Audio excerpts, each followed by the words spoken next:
April महिन्यात मोदी सरकारचा संसदेत अभूतपूर्व पराभव झाला। आता त्याचाच वचपा काढण्यासाठी भाजपच्या ऑपरेशन फोडाफोडीला वेग आलाय।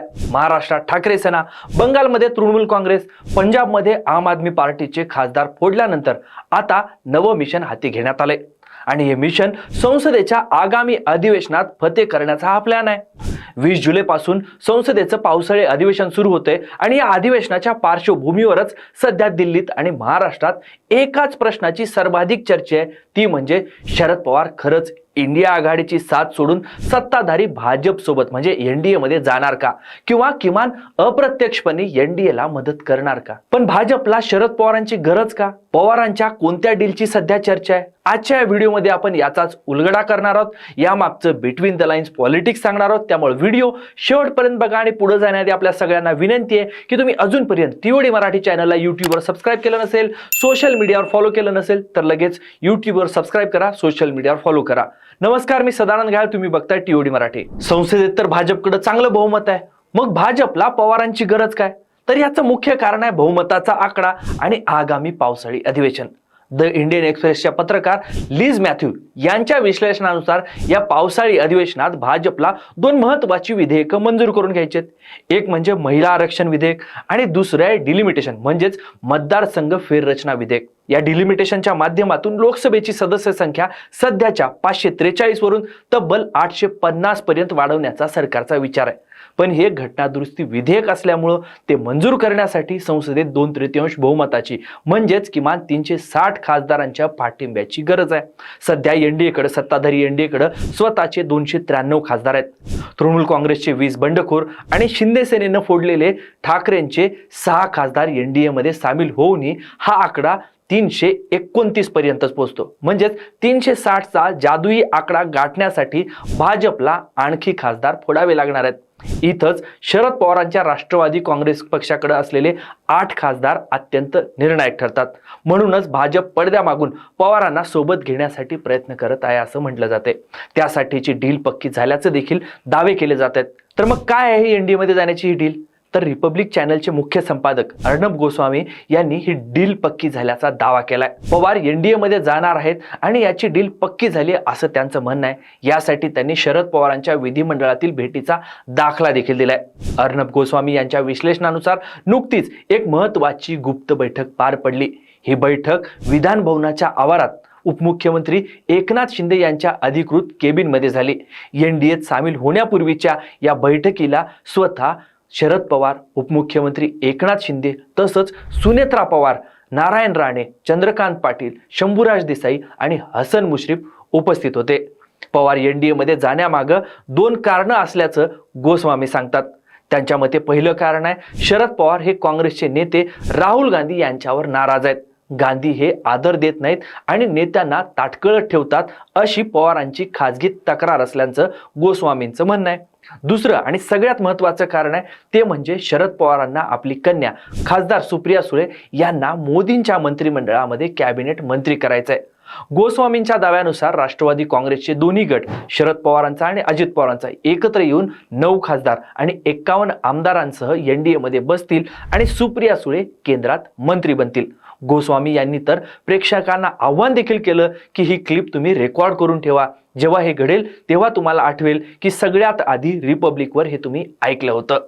दिल्लीत खासदारांचं गणित सुरू असतानाच महाराष्ट्रात शरद पवारांच्या आमदारांमध्ये काय शिस्त आहे हेही आपण आता बघू। इंडियन एक्सप्रेसच्या एका बातमीनुसार शरद पवारांच्या राष्ट्रवादीतील 10 पैकी 5 आमदार सध्या खूप अस्वस्थ असल्याचं म्हटलं जाते। या आमदारांनी थेट पक्षश्रेष्ठींकडे आपली ही अस्वस्थता बोलून दाखवली आहे। त्यांच्या मते विरोधी पक्षात राहून आपल्या मतदारसंघातली प्रशासकीय कामं आणि विकास निधी मिळत नाही। इथं आपण आमदारांच्या अस्वस्थतेचा आणखी एक महत्त्वाचा मुद्दा देखील समजून घेतला पाहिजे। गेल्या अनेक दिवसापासून, महिन्यांपासून किंबहुना वर्षांपासून शरद पवार, राष्ट्रवादी काँग्रेस यांच्याबद्दल सातत्यानं ते सत्तेत सामील होण्याची चर्चा होत असते।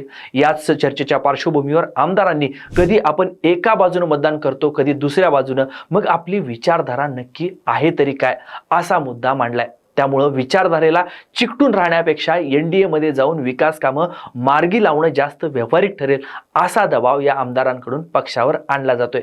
म्हणजेच एनडीएत जाण्यासाठी शरद पवारांवर वरूनच नाही तर खालून देखील मोठा दबाव आहे। पण खरंच पवार एनडीए मध्ये जातील का? तर मुंबई तकचे संपादक साहिल जोशी यांनी केलेल्या एका विश्लेषणातून एक वेगळाच आणि व्यावहारिक अँगल समोर येतोय. त्यांच्या मते शरद पवार गट थेट एनडीए मध्ये सामील होण्याऐवजी डिलिमिटेशन विधेयकावेळी एनडीएच्या बाजूने मतदान करून अप्रत्यक्ष पाठिंबा देऊ शकतो. पण त्यासाठी एक अट असेल. सध्या डिलिमिटेशनमुळे दक्षिणेकडची राज्य आणि महाराष्ट्र यासारख्या राज्यांवर अन्याय होण्याची शक्यता आहे. म्हणजे उत्तरेतल्या खासदारांची संख्या अमर्याद वाढण्याची भीती आहे. केंद्र सरकारनं लेखी आश्वासन दिलं की कोणत्याही राज्यात 50% जास्त जागा वाढणार नाहीत. तर या अटीवर शरद पवारांचा गट, शरद पवारांचा पक्ष सरकारच्या बाजूनं मतदान करू शकतो. हा अप्रत्यक्ष पाठिंबा दिल्यास आमदारांची रखडलेली विकास कामंही मार्गी लागतील आणि थेट एनडीए मध्ये जाण्याचा ठपकाही शरद पवारांवर लागणार नाही, बसणार नाही. हा एक प्रकारचा मध्यम मार्ग आहे. एकाच वेळी पवारांसोबत डील सुरू असताना खासदारांशी वैयक्तिक पातळीवर संपर्क साधला जात असल्याचं देखील भाजपकडून समोर येतंय. ठाकरे सेनेला फोडण्यासाठी जे ऑपरेशन टायगर राबवण्यात आलं तेच पडद्यामागचे सूत्रधार आता पुन्हा एकदा ऍक्टिव्ह झालेले आहेत. हे सूत्रधार शरद पवारांचे बीडचे खासदार बजरंग सोनावणे आणि वर्ध्याचे खासदार अमर काळे यांना गळाला लावण्याच्या तयारीत असल्याचं म्हटलं जाते. साहिल जोशी यांच्या मते ऑपरेशन थिएटरमध्ये जसं मुख्य डॉक्टर नसले तरी नर्स किंवा असिस्टंट सगळी सूत्र हलवत असतात, तसंच हे लोक आता शरद पवारांच्या खासदारांसोबत संपर्क वाढवत आहेत. हे भविष्यातील एखाद्या मोठ्या फुटीचे स्पष्ट संकेत असू शकतात. तरी भाजप अतिसावध भूमिकेमध्ये का? तर एकीकडे भाजपला पवारांच्या खासदारांची गरज आहे, पण दुसरीकडे भाजप हायकमांड पवारांबाबत अत्यंत सावध भूमिकेमध्ये. द इंडियन एक्सप्रेसशी बोलत असताना भाजपच्या एका वरिष्ठ नेत्यानं स्पष्ट केलं की आमच्या हायकमांडला शरद पवारांबद्दल आदर आहे, पण त्यांच्या पक्षासोबत आमचा ट्रस्ट डिफिशिट म्हणजे विश्वासाचा अभाव आहे. ऐनवेळी पलटी मारण्याच्या सवयीमुळे भाजप पूर्णपणे पवारांवर अवलंबून राहण्यास तयार नाही.